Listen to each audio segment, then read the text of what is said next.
Friends, আপোনালোকে শুনি আছে মালাৰ লাভ ষ্টৰী আধৰুৱা সপোন। আপোনালোকে গম পালে যে ছোৱালীজনীয়ে কৈছিল ল'ৰাটোক যে আমাৰ ভাল পোৱাৰ কথা কৈ দিব পাৰিবা আমাৰ ঘৰত। ল'ৰাটোৱে ক'লে নিশ্চয় পাৰিম। সেয়েহে ল'ৰাটোৱে এদিন সিদ্ধান্ত ল'লে যে মই সিহঁতৰ ঘৰত যাম, আমাৰ ভাল পোৱাৰ কথা ক'ম। এদিন গ'ল তেওঁ সিহঁতৰ ঘৰত, গৈ দেখিলে চোতালত ছোৱালীজনী মাক আৰু দেউতাক বহি আছিল।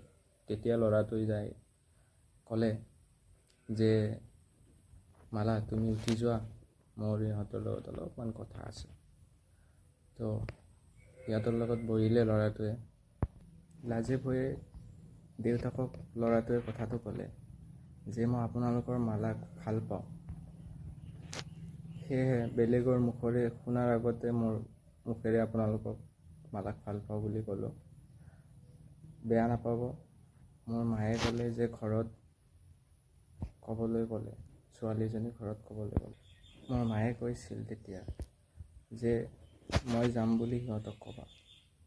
তো তাৰপিছত বাপেকে ক'লে যে আমাৰ মালাৰ বয়সটো কম আছে, সেয়েহে আমি সিদ্ধান্ত ল'ব নোৱাৰোঁ, অলপ আমাক টাইম লাগিব, তুমি তোমাৰ মাক লৈ আহিব পাৰা এদিন। ল'ৰাটোৱে ঠিক আছে বুলি কৈ গুচি আহিলে।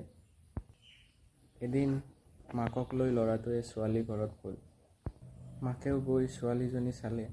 তাৰপিছত মাকৰ পচন্দ হ'ল। মাকে ল'ৰাটোক ক'লে ঠিক আছে বাৰু। পিছত কি হ'ল শুনিবলৈ হ'লে আমাৰ এই পেজটো ফ'ল' কৰি দিব, লাইক কৰিব, কমেণ্ট নকৰিব। ধন্যবাদ।